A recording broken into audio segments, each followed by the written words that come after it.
नमस्कार दोस्तों, stock market studies में फिर से एक बार आपको बहुत बहुत स्वागत है। तो आप सब लोग कैसे हैं, प्लीज मुझे कमेंट्स करके बताना।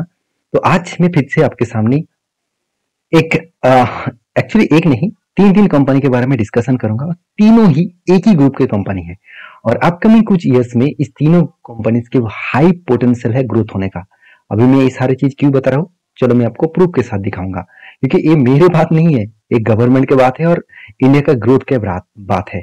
तो सब कुछ मैं आपके साथ शेयर करूंगा, इन डेप्थ में इस वीडियो के आपके साथ शेयर करूंगा। तो थोड़ा सा वीडियो ज्यादा लंबा हो सकते हैं, तो प्लीज लास्ट तक जरूर देखिए, बहुत कुछ इंटरेस्टिंग डेटा आपको मिलेगा, जिस डेटा के आधार के हिसाब से आप ऑब्वियसली इस सारे तीनों कंपनीज के बारे में आप जानकारी अच्छे से मिलेंगे आपको, और आपको डिसीजन लेने में अच्छा होगा। मतलब डिसीजन लेने में मतलब देखा जाए तो डिसीजन लेने में आपको बहुत हेल्प होगा। तो चलो देख लेते हैं कौन सा कंपनी है इस वीडियो के अंदर। उससे पहले चैनल को सब्सक्राइब नहीं किया तो फटाफट सब्सक्राइब कर लीजिए, और टेलीग्राम को ज्वाइन नहीं किया वो भी कर सकते हैं, नीचे लिंक्स अवेलेबल है।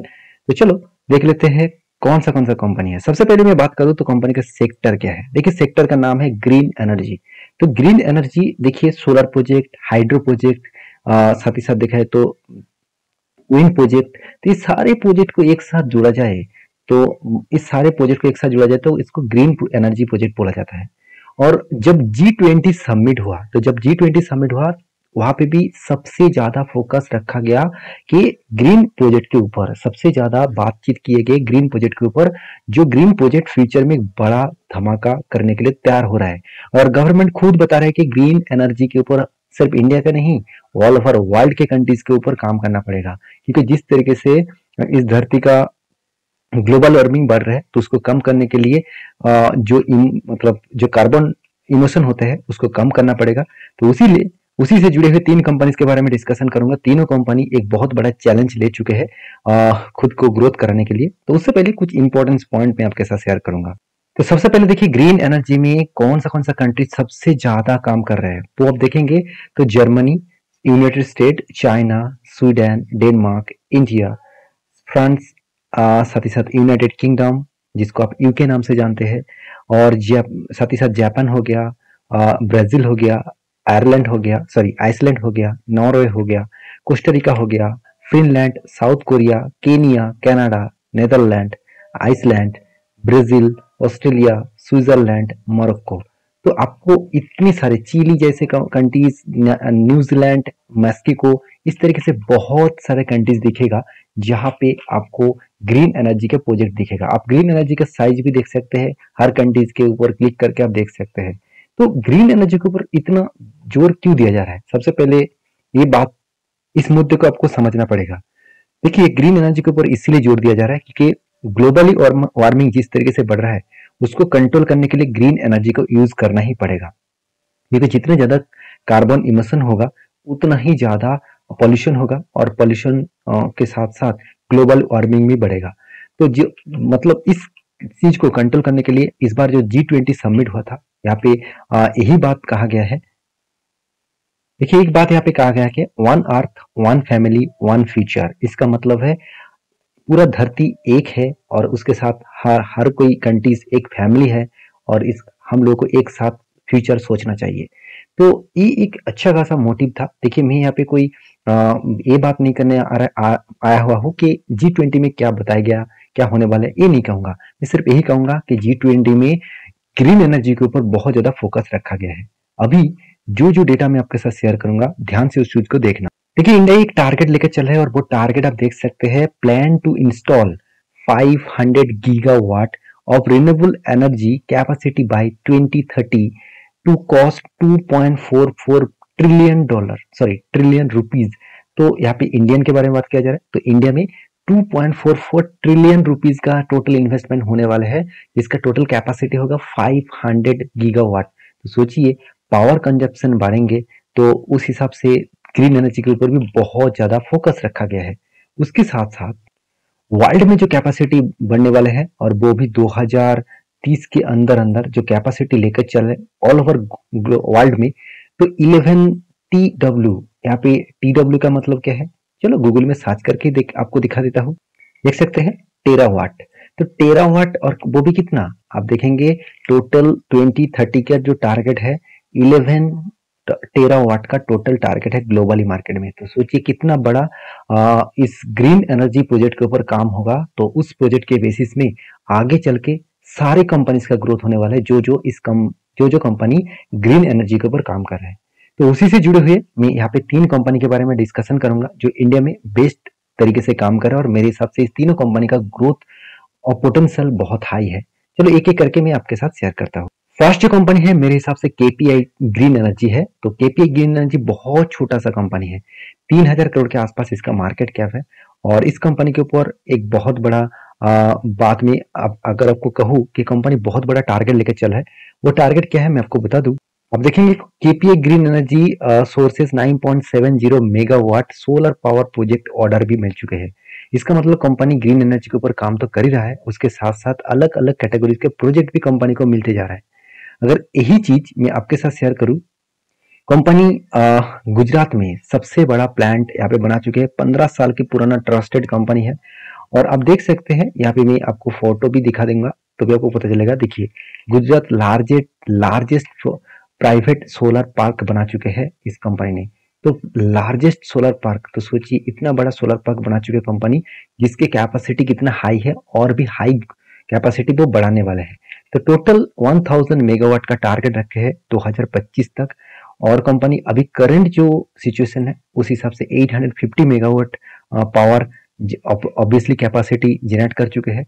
और 723 megawatt solar and hydro profile company अभी फिलहाल के लिए कंटिन्यू काम कर रहा है, मतलब इतना प्रोजेक्ट वो कंप्लीट कर चुके हैं। अगर यही चीज को और भी डिटेल्स में जानना है तो सारे चीजों को इस वेबसाइट में जाकर आप देख सकते हैं। 15 साल की एक्सपीरियंस है, साथ ही साथ कंपनी का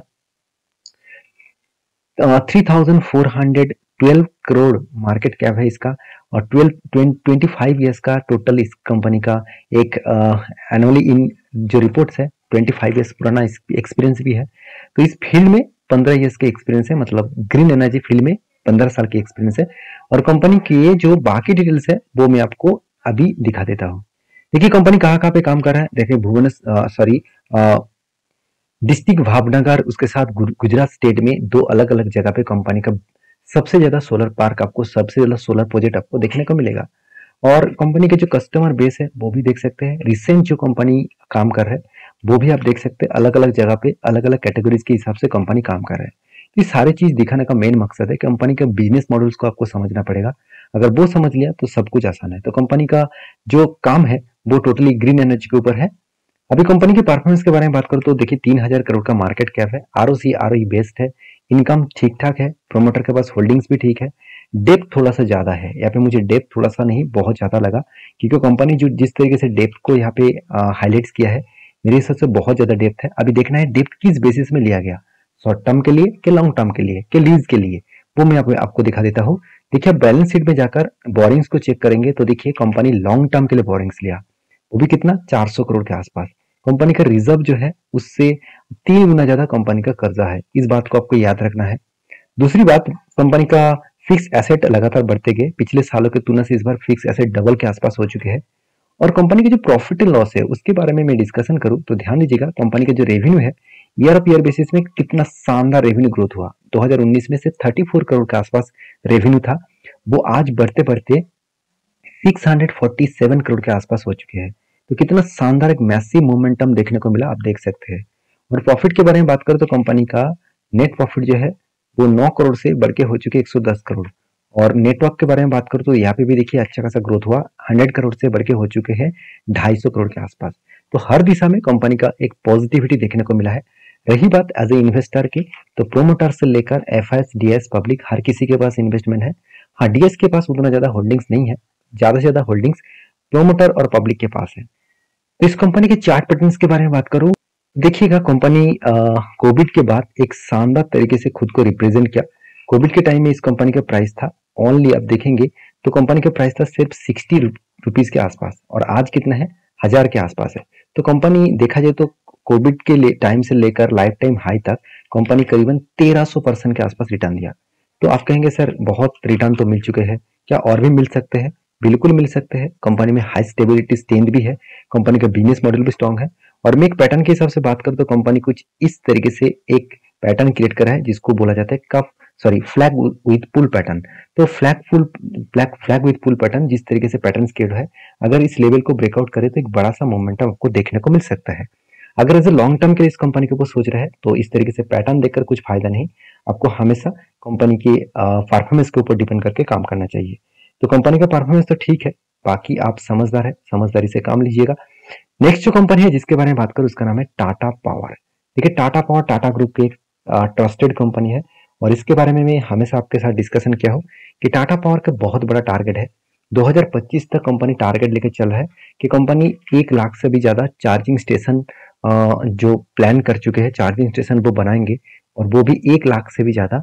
उसके साथ साथ कंपनी के जो टारगेट है वो भी मैं आपको दिखा दूं कि टाटा पावर के चेयरमैन उन्होंने खुद बताया कि रिन्यूएबल एनर्जी के ऊपर उनका टारगेट है 25% क्लीन कैपेसिटी के ऊपर वो काम करेंगे और नेट जीरो इमिशन के ऊपर वो कंप्लीट करेंगे खुद का प्रोजेक्ट को, वो भी 2045 में।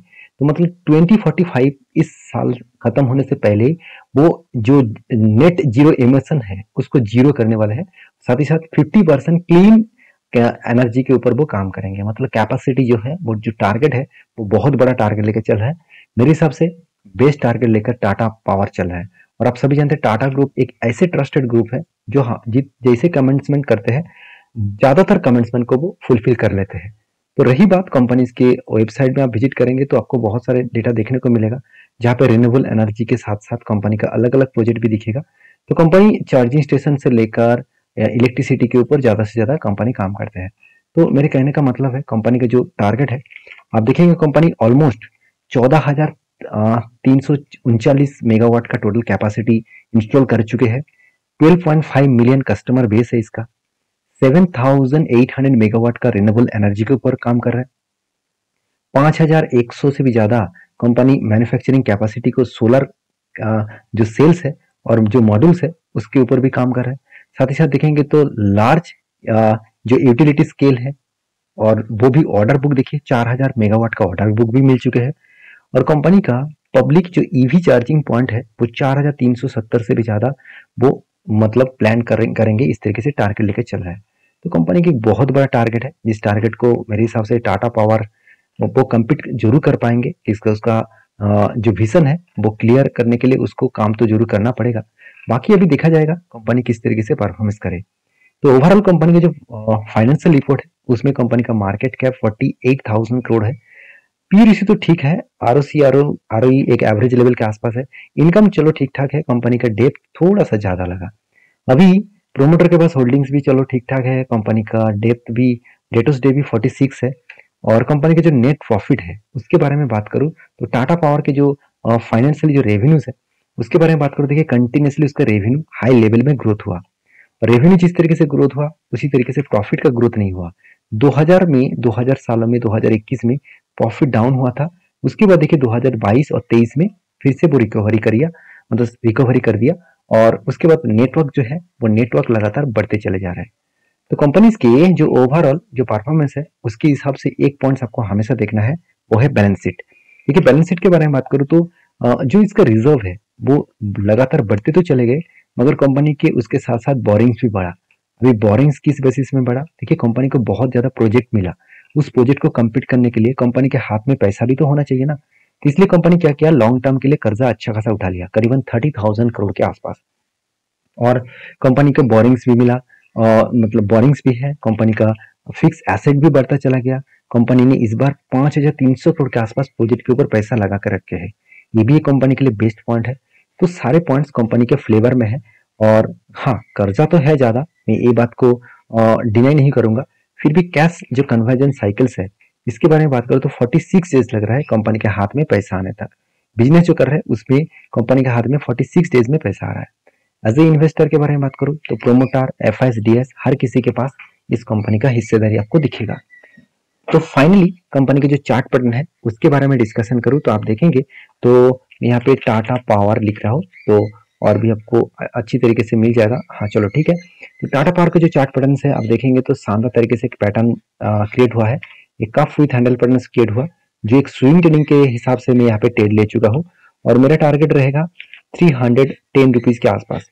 और एज ए लॉन्ग टर्म के लिए मैं बहुत नीचे से एंट्री ले चुका हूँ कोविड के टाइम के बाद। इस लेवल से मेरा एंट्री है और मैं ऑब्वियसली लॉन्ग जर्नी के लिए इसको जरूर होल्ड करूंगा, क्योंकि कंपनी में पोटेंशियल और ग्रोथ दोनों ही अच्छा खासा दिख रहा है, तो उस हिसाब से जरूर मैं काम करूंगा। बाकी आपके क्या राय है इसके ऊपर जरूर कमेंट्स करना। तो लास्ट जो कंपनी है जो इस सेक्टर के ऊपर सबसे ज्यादा काम करने वाला है, उसका नाम है एल&टी, लार्सन एंड टुब्रो। तो लार्सन एंड टुब्रो, एल&टी आप सभी जानते हैं, इंफ्रास्ट्रक्चर डेवलपमेंट में इस कंपनी का नाम सबसे पहले देखने को मिलता है। इंडिया में नहीं, ऑल ओवर ग्लोबली मार्केट में कंपनी काम करते हैं और कंपनी एक बहुत बड़ा डील किया है ग्रीन एनर्जी के ऊपर काम करने के लिए। तो इस बात को मैं एज एक रिपोर्ट के हिसाब से दिखा देता हूँ। रिपोर्ट कहाँ से आया? बिजनेस स्टैंडर्ड में आया था। और देखा जाए तो ये जो रिपोर्ट है आपको क्या बताया जा रहा है कि एल&टी जो लार्सन एंड टुब्रो है वो announce partnership with renew power. Renew power काम क्या करते हैं? रीन्यू पावर एक्चुअली, चलो आपको वेबसाइट विजिट करके दिखा देता हूँ। आप देख सकते हैं रीन्यू पावर जो है वो एक्चुअली पावर सेक्टर के ऊपर काम करे और वो भी ग्रीन पावर के ऊपर। आप देखिए 13.4 गीगावाट क्लीन एनर्जी के ऊपर कंपनी ऑलमोस्ट काम कर चुके हैं। और कंपनी के जो प्रोजेक्ट है, विंड प्रोजेक्ट, सोलर प्रोजेक्ट और इसी प्रोजेक्ट के साथ हाइड्रो प्रोजेक्ट भी कंपनी का है। B2B सॉल्यूशंस के ऊपर भी कंपनी काम करते हैं। तो सोचिए कंपनी के जो प्रोजेक्ट है वो देखा जाए तो ग्रीन प्रोजेक्ट के ऊपर है, तो ग्रीन एनर्जी के ऊपर है और उसी के साथ एक बिग डील किया है एल&टी ने। तो सोचिए एल&टी भी अच्छा खासा काम करने के लिए वो तैयार हो चुके हैं। और मेरे हिसाब से एल&टी के ऊपर फोकस रखना चाहिए, क्योंकि कंपनी में मुझे हाई पोटेंशियल ग्रोथ देखने को मिलता है। कंपनी 4,26,000 करोड़ के आसपास मार्केट कैप है और आप सभी जानते हैं इंडिया का किस तरीके से ग्रोथ हो रहा है। सबसे ज्यादा फायदा एल&टी को मिलेगा, क्योंकि जब कोई कंट्रीज का ग्रोथ होता है तब हमेशा एक बात आप याद रखिएगा, कंस्ट्रक्शन एंड इंफ्रास्ट्रक्चर, इस दोनों प्रोजेक्ट के ऊपर ज्यादा ध्यान दिया जाता है और उस प्रोजेक्ट के ऊपर ही एल&टी काम करते हैं। और उसके साथ साथ मैं आज आपको दिखा चुका हूँ कि ग्रीन एनर्जी के ऊपर भी कंपनी काम करना स्टार्ट कर चुके हैं बिग डील करके। तो मेरे हिसाब से वहां पे भी एक ग्रोथ मिलेगा। तो एल&टी के ऊपर आप फोकस रखिए। इस कंपनी का परफॉर्मेंस के बारे में बात करूं तो ROC तो ठीक है, एवरेज लेवल के आसपास है। पी रेशियो थोड़ा सा हाइक है और डेप्थ थोड़ा सा कंपनी लेके रखा है। प्रोमोटर जीरो है, मैं आपको बहुत बार बोल चुका हूँ एल&टी के पास कोई भी प्रोमोटर नहीं है। तो क्या कंपनी बेकार हो गया? बिल्कुल नहीं। परफॉर्मेंस देखेंगे तो 12,000 करोड़ 18,000 करोड़ का हाथ में कैश है, 12,500 करोड़ के आसपास कंपनी प्रॉफिट कमा चुके हैं। और कंपनी का परफॉर्मेंस के हिसाब से बात करूं, चलो मैं एक बार आपको दिखाई देता हूँ। एल&टी के देखिए प्रॉफिट, देखिए सॉरी रेवेन्यू देखिए, हर साल में रेवेन्यू ग्रोथ होता जा रहा है और प्रॉफिट देखिए हर साल में कंपनी का प्रॉफिट भी ग्रोथ हुआ। सिर्फ कोविड के सेकेंड लॉकडाउन में, सेकेंड वेव में कंपनी के ऊपर थोड़ा सा प्रेशर देखने को मिला। नेट प्रॉफिट, नेटवर्क के बारे में बात करूं तो यहाँ पे भी अच्छा खासा ग्रोथ देखने को मिला। तो हर पॉइंट ऑफ व्यू से देखा जाए तो कंपनी में ग्रोथ और पोटेंशियल हाई है। इसी चीज को मैं एज ए बैलेंस शीट के हिसाब से दिखा दूं, देखिए कंपनी का रिजर्व लगातार बढ़ते चले गए और कंपनी कर्जे को भी बढ़ाया। अभी देखिए कोई भी इंफ्रास्ट्रक्चर कंपनी को कर्जा तो लेना ही होगा, क्योंकि देखिए मान के चलिए कोई भी प्रोजेक्ट 5 साल के लिए लिया गया है तो 5 साल का पैसा तो एक साथ नहीं मिलेगा।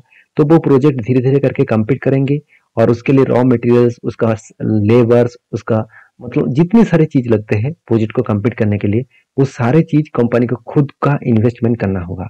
इसीलिए कंपनी को जो टाइम पीरियड है ज्यादा लगते हैं हाथ में पैसा आने तक। तो इसीलिए कंपनी क्या करते हैं, कर्जा लेकर वो काम को कंप्लीट करते हैं। अभी देखना, आप देखेंगे तो कंपनी की जो बोरिंग्स होगा वो लॉन्ग टर्म के लिए होगा। ध्यान से देखना, लॉन्ग टर्म बोरिंग्स कितना है? 61,000 करोड़। शॉर्ट टर्म में कितना है? 30,000 करोड़। इसका मतलब कंपनी फ्यूचर विजन के हिसाब से काम करते हैं। तो हाई स्टेबिलिटी है इस कंपनी के ऊपर और फिक्स एसेट भी देखिए लगातार बढ़ते चले गए। और मुझे बेस्ट पॉइंट लगा, लास्ट कुछ फ्यू ईयर्स में 500-1200 करोड़ के आसपास कंपनी प्रोसेसिंग में पैसे को लगा रखे थे। इस बार पैसे को वो प्रोसेसिंग में 3,000 करोड़ तक लगा कर रखे हैं। तो एक प्लस पॉइंट यहाँ पे भी देखने को मिला। अभी कैश कन्वर्जन साइकिल्स के बारे में बात करूं तो यहाँ पे नेगेटिविटी है। तो इसका मतलब कंपनी को जितने दिनों में पैसा आना चाहिए था उससे पहले ही कंपनी के हाथ में पैसा मतलब आ रहा है। उसके साथ साथ एज ए इन्वेस्टर के बारे में बात करूं तो प्रोमोटर, FIs, DS, पब्लिक, हर किसी के पास इस कंपनी का हिस्सेदारी आपको दिखेगा। तो एक्चुअली प्रोमोटर नहीं है, प्रोमोटर बोल दिया, माफी चाहता हूँ। तो प्रोमोटर नहीं है, FIs और DS ने ही सबसे ज्यादा होल्डिंग्स उठा के रखे हैं। तो एल&टी के ऊपर मैं बात करूं तो LT यहाँ पे मैं लिख लेता हूँ और लार्सन टुब्रो के चार्ट पैटर्न दिखा दूं तो इस कंपनी धमाका किया कोविड के बाद। कोविड के टाइम में इस कंपनी का चार्ट पैटर्न था कहाँ पे? आप देखेंगे कोविड के टाइम में यहाँ पे था, यहाँ पे था मतलब है 640 रुपीज तक था। और आज कहाँ पे है? आज कंपनी का प्राइस है 3,000 रुपीज के ऊपर। तो सोचिए कितना बड़ा धमाका कंपनी ने किया। अगर मैं डाउन साइड से अगर टॉप लेवल तक देखूं तो ऑलमोस्ट कंपनी 350% के आसपास रिटर्न दे चुके हैं। तो क्या इसके बाद रिटर्न नहीं देंगे? ये बात मतलब बोलना गलत होगा।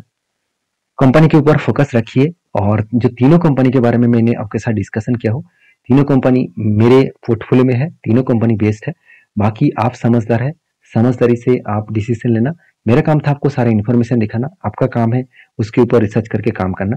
वीडियो अगर अच्छा लगे तो प्लीज लाइक करना। मिलते नेक्स्ट वीडियो में, तब तक के लिए अच्छे से रहिए, अपने ख्याल रखिए। धन्यवाद।